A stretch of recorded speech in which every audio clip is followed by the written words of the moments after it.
Today we're celebrating our 21st annual Martin Luther King Diversity Awards program. Over the past 20 plus years, many wonderful and deserving individuals, community groups, educational groups, and businesses have been honored and recognized.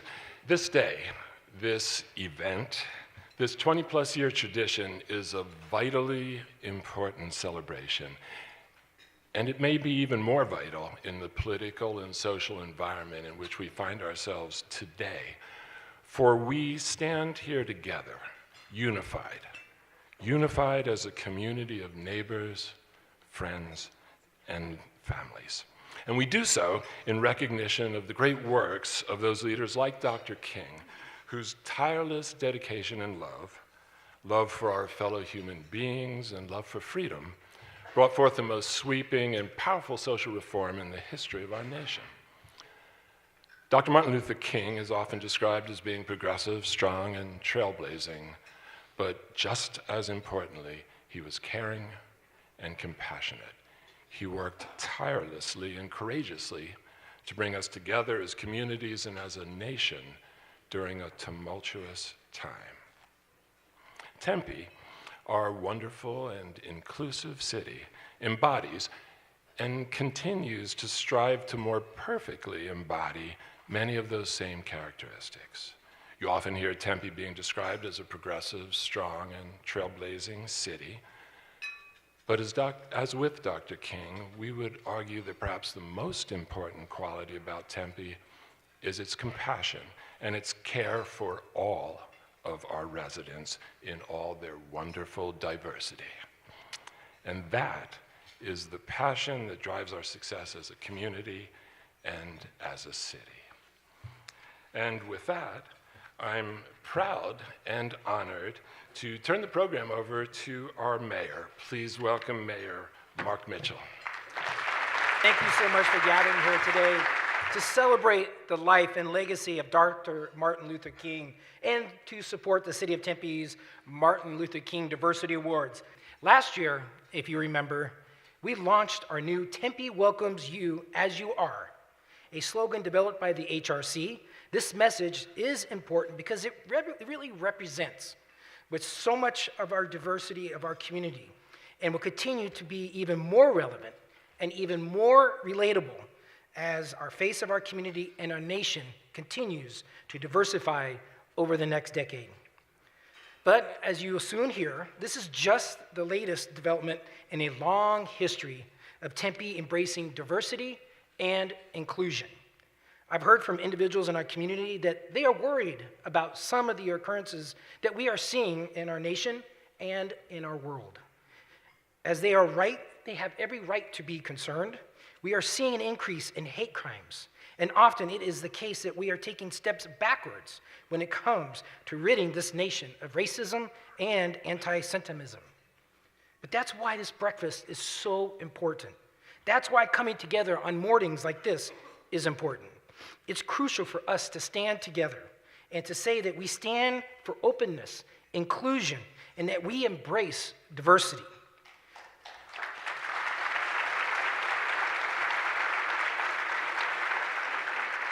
Because we know that it makes us better as people, that a city and a nation when doing so. That is the dream of Dr. Martin Luther King Jr. It is still alive and well in America.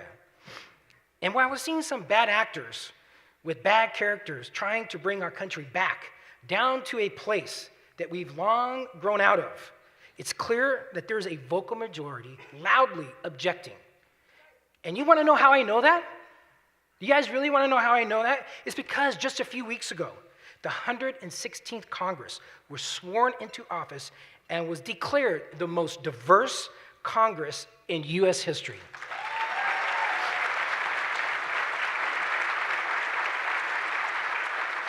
The incoming House of Representatives is shaping up to be the most diverse House class in history, with historic gains in congressional representation for women, for people of color, for LGBTQ, and younger candidates.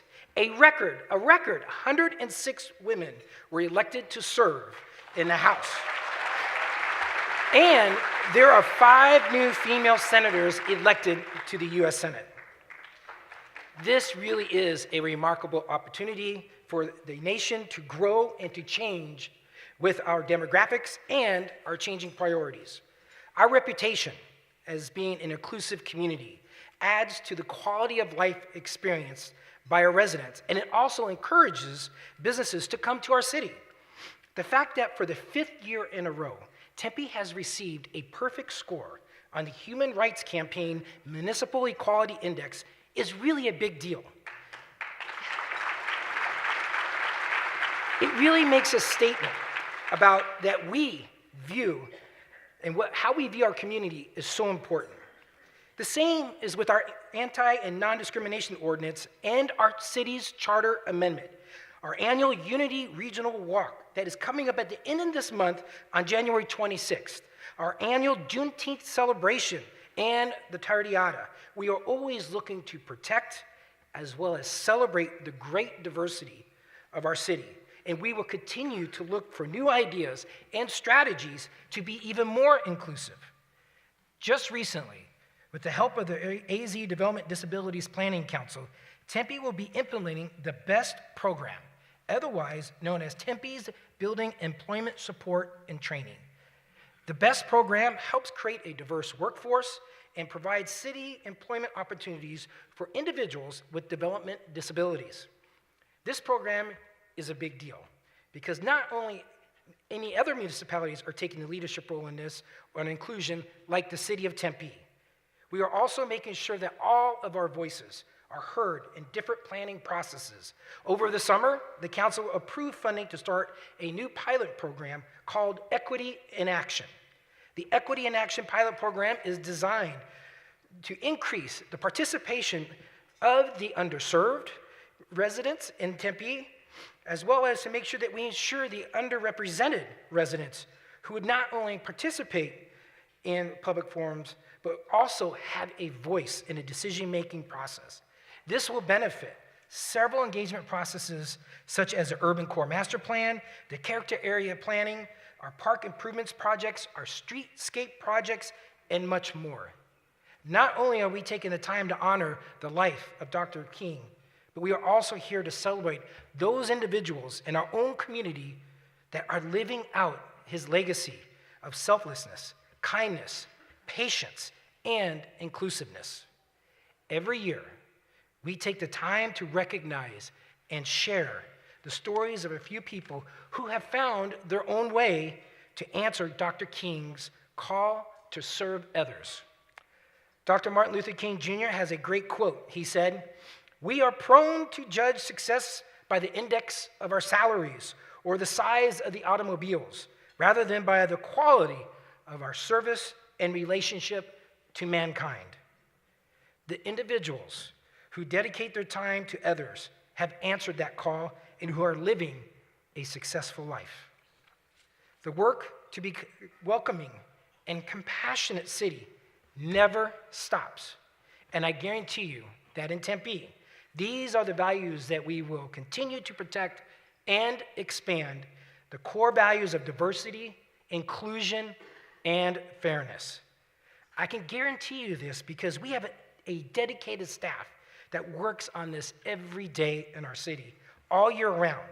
That's why we created our diversity office in 2002 to ensure that our commitment translates to the actions, and the diversity and inclusion remains a central part of how we do business in Tempe. Dr. King said, "If I cannot do great things, I can do small things in a great way." And as you see here this morning, greatness can come in any shape, size, or color. Now I have the honor to introduce our keynote speaker, Mr. Roy Tatum.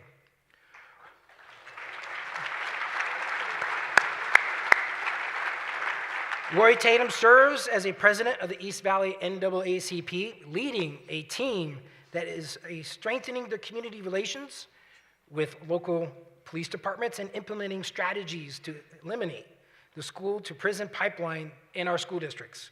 Additionally, Roy serves as a chair of Sheriff Penzone's African American Advisory Committee, as well as being a member of the Chandler Unified School District Diversity and Inclusion Advisory Board, the City of Tempe Complete Count Census Committee, and the Cancer Supports Community Foundation.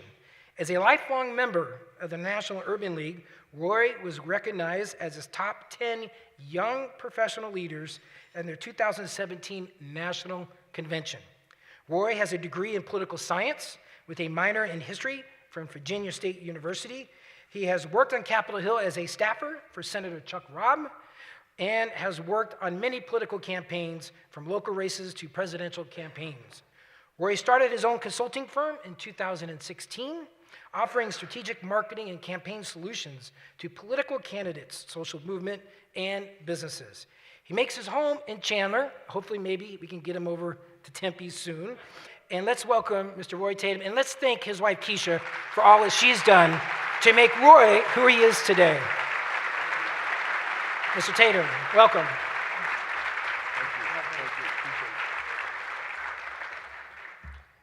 Dr. King, for me, was probably my first virtual mentor, if that makes sense. What that means is, because growing up, I grew up in a family of pastors, preachers, deacons, deaconesses, missionaries, evangelists. My grandmother swore I was going to be a preacher, and I just like, I can't. No, Grandma, no. But I say that because I actually have something from my grandmother. And this was the August 12th, 1968, Life magazine, when Dr. King was assassinated. And I kept it.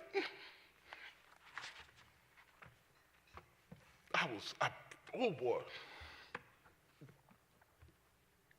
My family took me, we went on a family trip, one of the few family trips that we got to take, because I lived in Virginia Beach and everybody came to my house for vacation in Virginia Beach.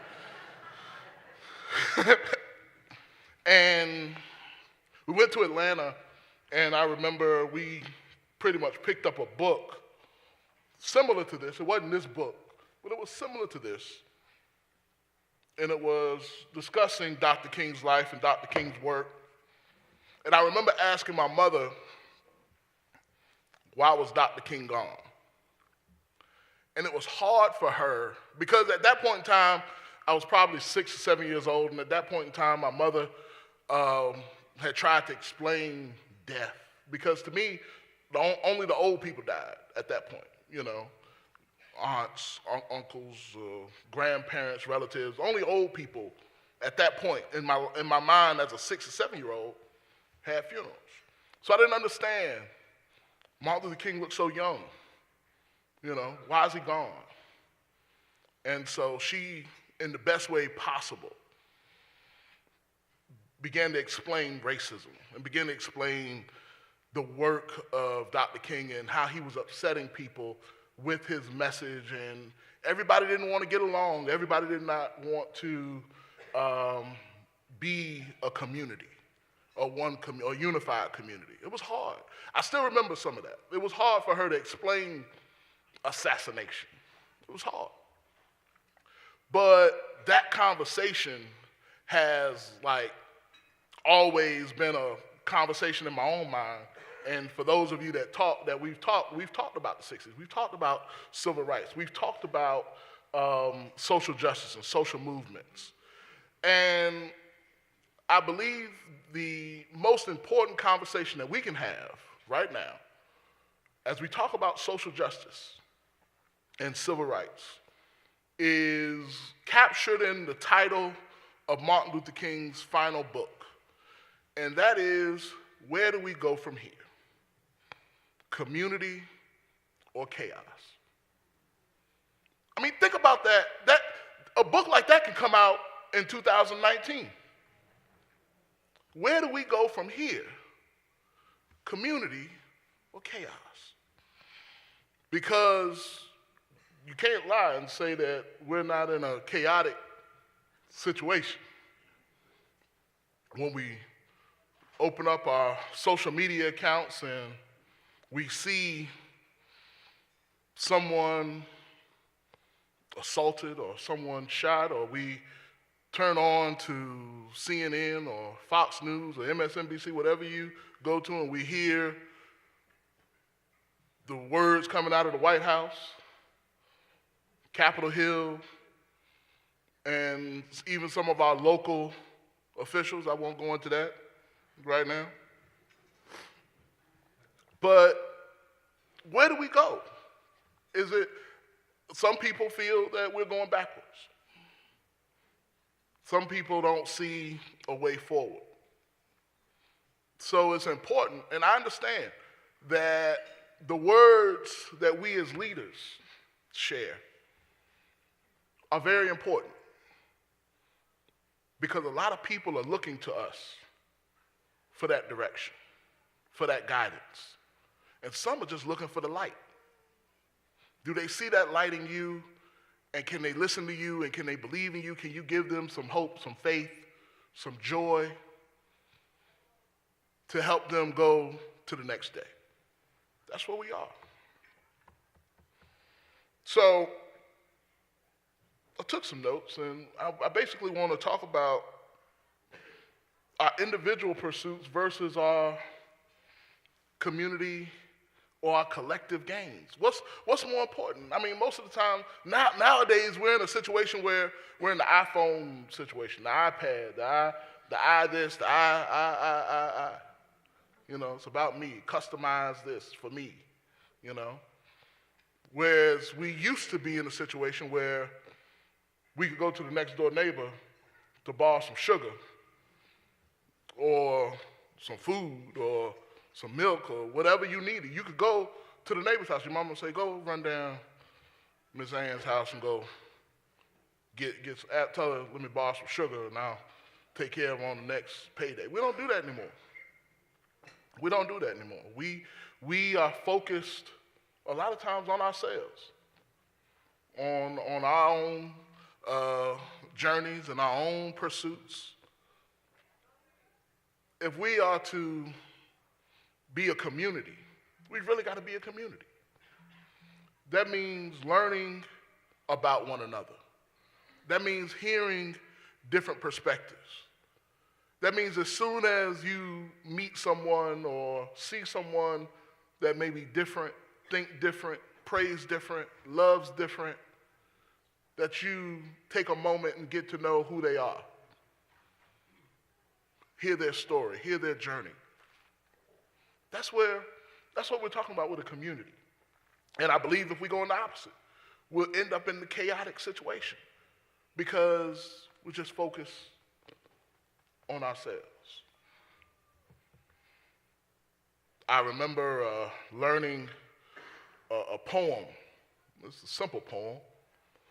When I was going through my initiation into my fraternity of Alpha Phi Alpha Fraternity Incorporated, which Dr. King is also a member, just FYI. And that poem simply went, I, me, my, mine. These are words that do not rhyme. We, us, ours, together. These are words that'll last forever.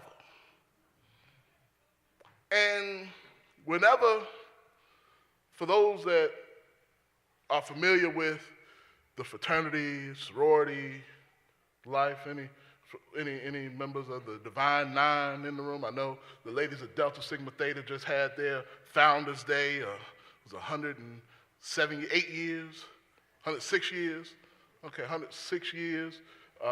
Delta Sigma Theta sorority just celebrated. The ladies of Alpha Kappa Alpha Sorority Incorporated will be celebrating their Founders Day tomorrow. And Zeta Phi Beta sorority will be celebrating their Founders Day. A lot of Founders Days in January for our Divine Nine organization, Alpha Phi Alpha, December 4th, 1906. I just like to throw that out there.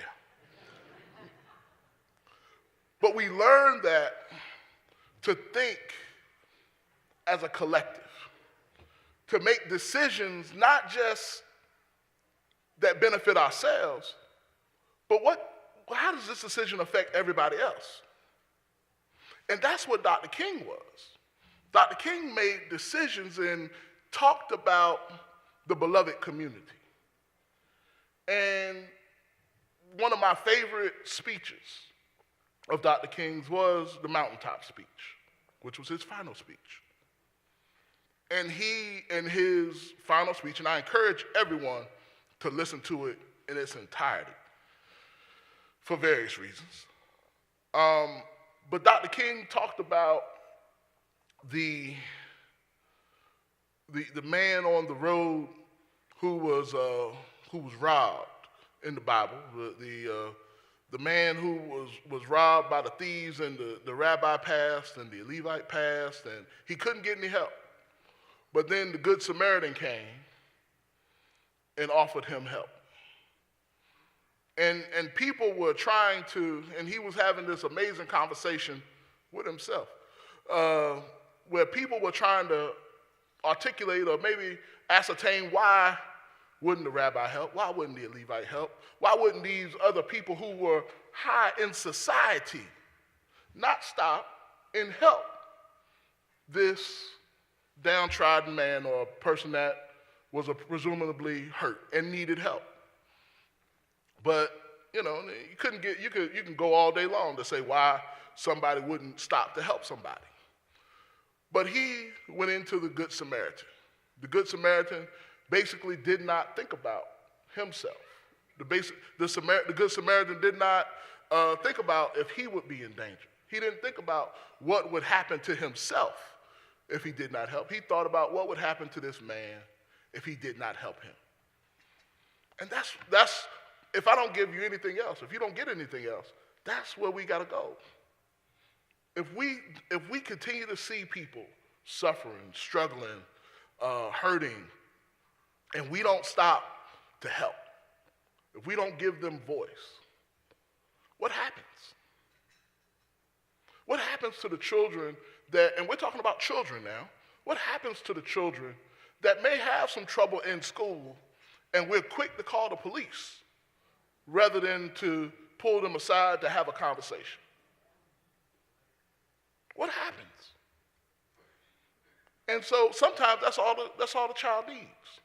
And I see my friends at Tempe PD, Chief Carvajal, Chief Humble, good to see y'all. Glover, good to see you. Commander Glover, I see y'all. We do a lot of work together. We do a lot of work. And I'm always asking, what happens? When the police are called to our schools, what happens? What is that process? Because it seems that now the police get called for any kind of reason.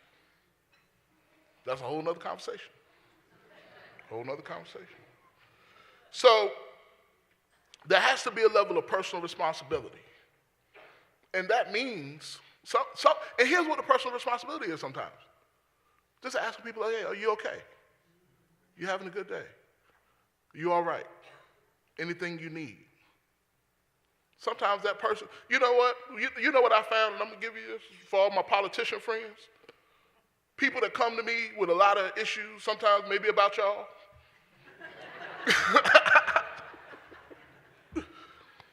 Do you know all they want to do is talk? A lot of people just want to be heard. And that might be a 2 to 3, maybe 5-minute conversation. A lot of people just want to be heard.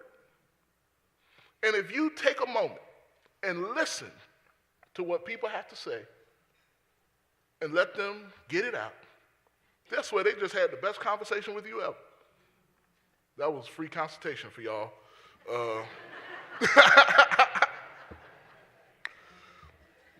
My friends in public office understand what I'm talking about. But when we talk about the city, I do. I have nothing but love for the city of Tempe because of the diversity, the progressiveness, the inclusion, when I talk about radical stuff and y'all don't flinch, It's like, yeah, okay, how do we do that? It's like, all right, let's Y'all for real? Y'all really ready to do this? Okay. But guess what? When you have that, there's a level of personal responsibility now that comes. Because it's one thing to embrace diversity. We got to make sure we empower diversity. We got to make sure that those diverse voices, our Muslim brothers and sisters, have a place at the table. And not just a place, but a voice, a vote. Our LGBT community, not just a place at the table, but a voice, a vote. Not just the African American committee, but a voice, a vote, and a budget. Did I throw that in there? Did I throw that?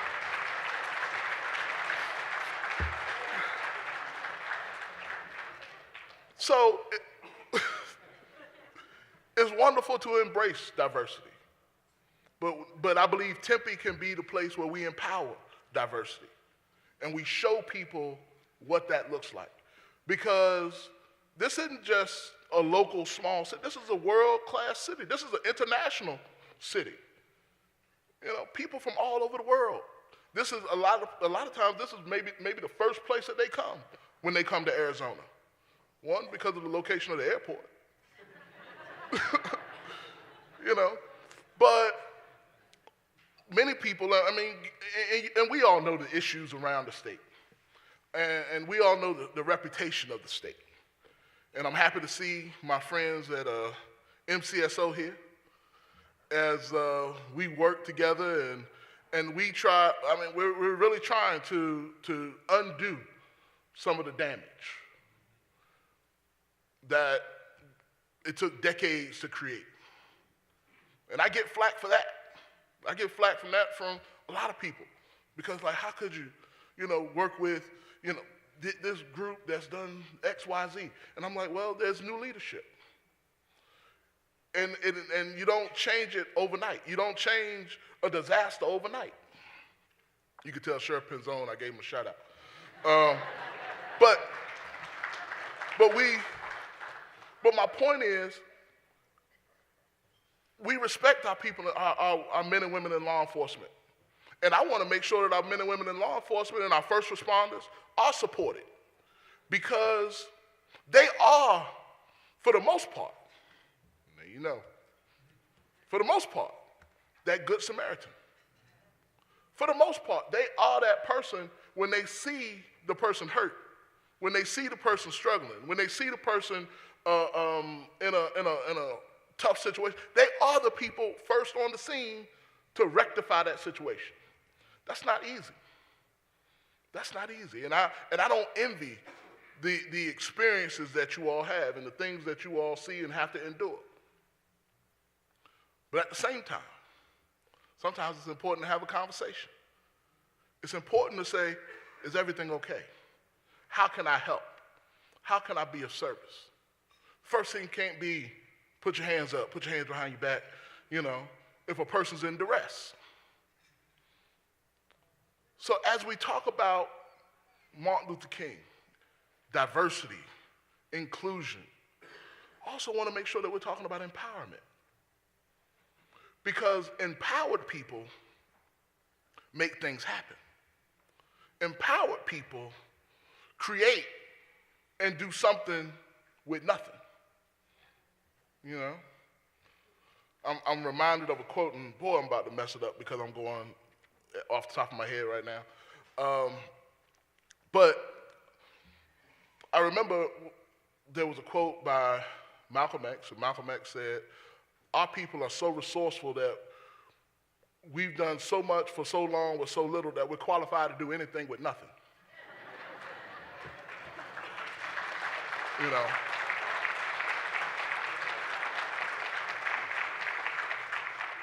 All you got to do is just say, hey, if you want to make this happen, if you want to make something happen, we'll give you the resources. We'll make it easy for you. And I promise you that you'll see the workings of a beloved community coming together. And I believe that Tempe is the place to make that happen, is the best place to make it happen, because we already have the working parts in place. And in closing, in my final thoughts, I want to talk about protecting our progress. We don't talk about that enough. We talk about getting somewhere. We talk about getting this. We talk about getting rights and getting access. We talk about getting to the table. But do you know, every time there's been some progress, there's been backlash? Who knows the name Jack Johnson? Heavyweight boxer, early 19th century, or late 19th century, early 20th century. Jack Johnson, the first black heavyweight champion of the world. What people don't know in regards to Jack Johnson, and this isn't Jack Johnson's fault, but every time Jack Johnson won a fight, a black man was lynched in the South. Every time. We learn about the March on Washington, August 1963. 2 weeks later, 16th Street Baptist Church bombed. 4 little girls died in that bombing. 2008, we elect the first African-American president, Barack Obama, and now the government shut down. That's all I'm gonna say about that. That's all I'm gonna say.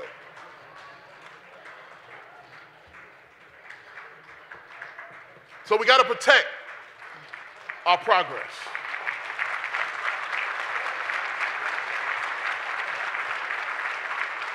We gotta protect it. Because as soon as we make some progress, as soon as we get forward, as soon as we get to where we feel like we need to be as a community, as a society, as a country, there are others that want to take us in another direction. So I'm going to leave you with this.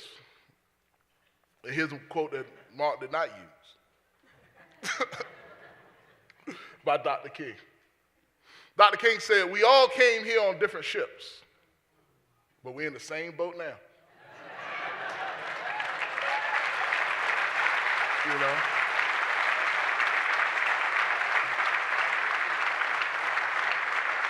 And so what that means is if I got damage on my end of the boat, you best come help. You best come help repair my end of the boat. Because if my end of the boat go down, your boat is going to sink. Your end of the boat will be underwater very soon.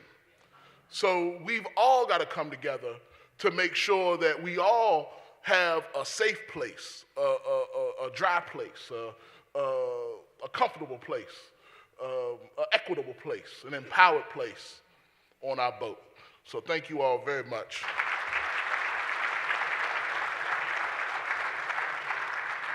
And now, it's time to present our Diversity Awards. The MLK Diversity Awards were created by the Tempe Human Relations Commission to honor those individuals, businesses, and organizations in Tempe that have demonstrated a commitment to celebrating diversity and inclusion in our city. Our first category this morning is individual adult, and the first recipients in the individual adult category are Vince Bourbon and Jim Fish. Vince Bourbon and Jim Fish are City of Tempe employees who over 5 years served as co-chairs of Tempe's Gay-Straight Alliance. In that capacity, they worked to carry out the GSA's mission of creating, quote, a more equitable and safe work environment for all employees through increased awareness and education about diversity, sexual orientation, and gender identity, unquote.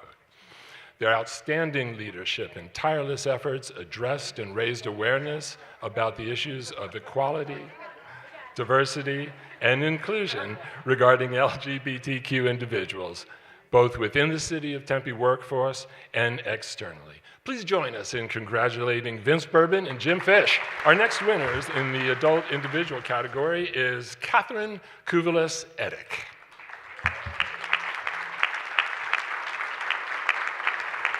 Catherine Kuvelis-Edick volunteered for many years at Tumbleweed, an organization assisting homeless youth.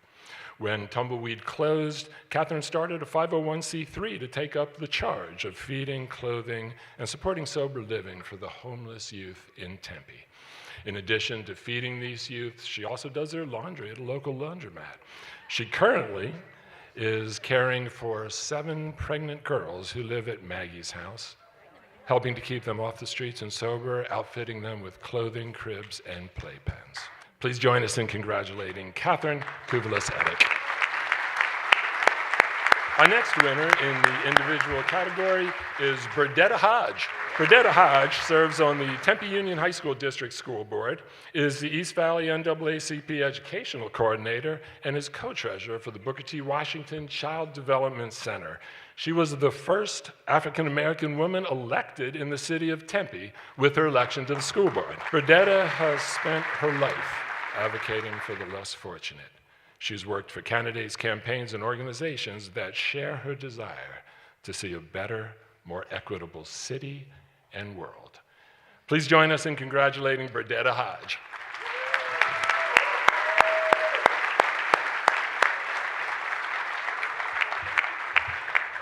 Our next winner in the adult individual category is Rodney Montroy. Rodney Montroy is a native of Haiti and the founder and executive director of the Haitian American Center for Social Economic Development, currently serving the Haitian refugees and immigrants residing in the East Valley, including those living in Tempe. Fluent in many languages, Rodney serves as the voice for newly arriving students and families from the Caribbean and Africa who are in great need of guidance and cultural integration. He recently spent 2 months volunteering at immigration detention centers, providing interpretation, document editing, advocating, and counseling on immigrant-related issues.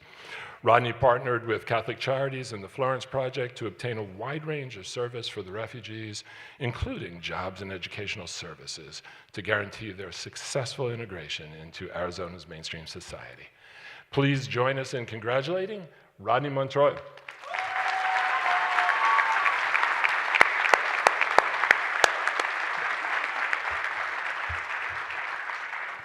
And our final winner in the adult individual category is Walt Richardson. Walt Richardson exemplifies the spirit of diversity through his long history of music in Tempe. As host of Walk-In Wednesday Open Mic Night at the Tempe Center for the Arts, he encourages musicians of all races, ethnicities, and backgrounds. Music is an important part of Tempe's culture, and Walt's reggae music is about peace, love, and equality. Walt's been a part of the Tempe community for over 40 years, writing music and lyrics about love for his community, inclusion, peace, and coming together. Additionally, Walt volunteers at several local schools and works with many nonprofit organizations to help our community. Please join us in congratulating Walt Richardson. Our next category honors the next generation of community leaders, our young people. Our first awardee in the youth category is Tatiana Alvarez. Tatiana Alvarez is a senior at Tempe High School. She's an active member of Peer Solutions, which is a club focused on working with youth, families, neighborhoods, and communities, and society to cultivate safety, equity, and respect as norms to prevent violence before it begins. Tatiana is looked up to by her peers and frequently approached for advice. She can eloquently describe the importance of diversity within the world and wholeheartedly understands the importance of individuality and being able to freely express oneself. Tatiana serves as a peer educator and facilitates weekly violence prevention workshops after school for middle school youth. In addition, Tatiana volunteers for ongoing service projects at Feed My Starving Children and assists at the Art Resource Center. Please join us in congratulating Tatiana Alvarez. Our next Youth Award winner is Jordan Darby.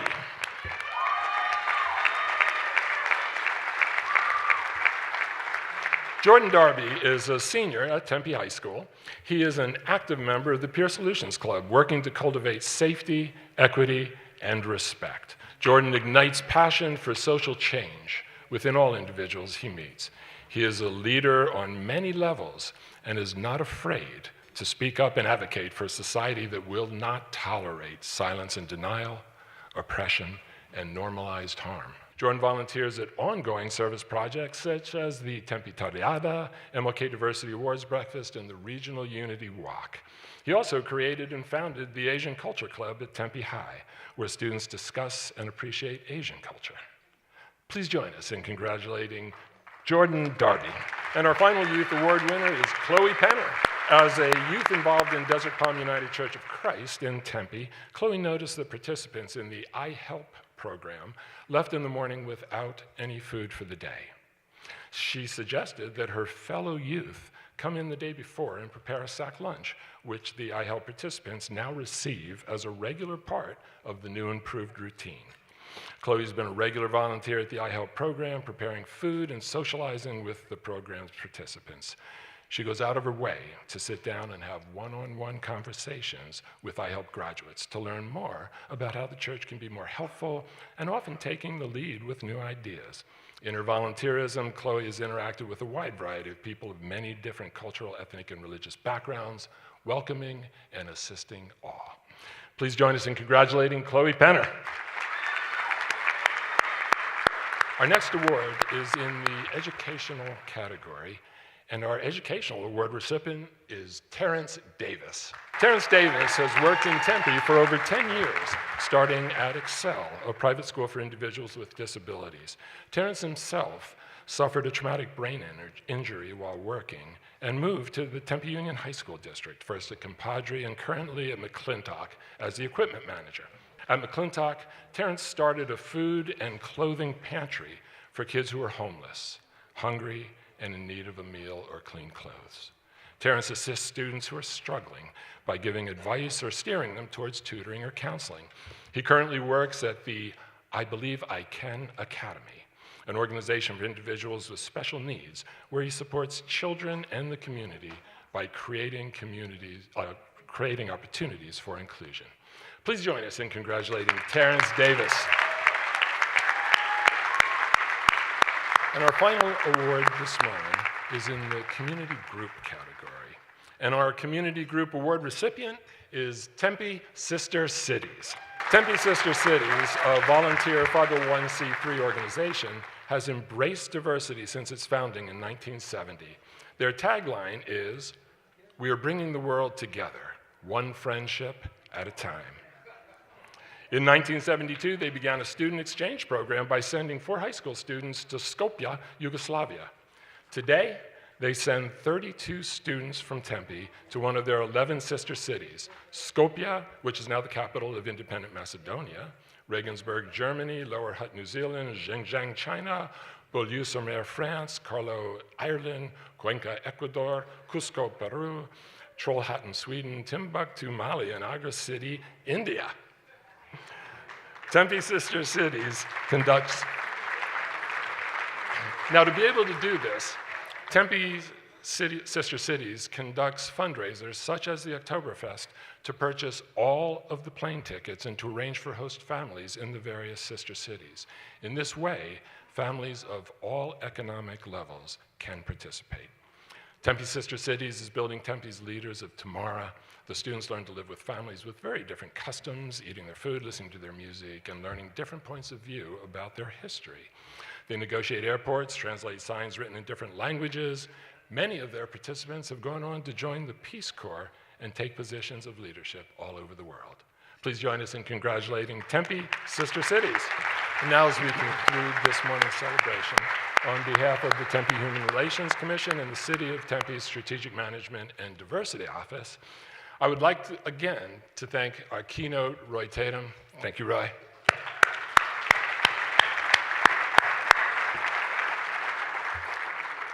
And we would like to thank each and every one of you for being here today. Our community values and celebrates our diversity and hopefully continues to empower our diversity and the strength and vitality that it brings. Thank you all again for being here this morning, and have a wonderful day. Thank you.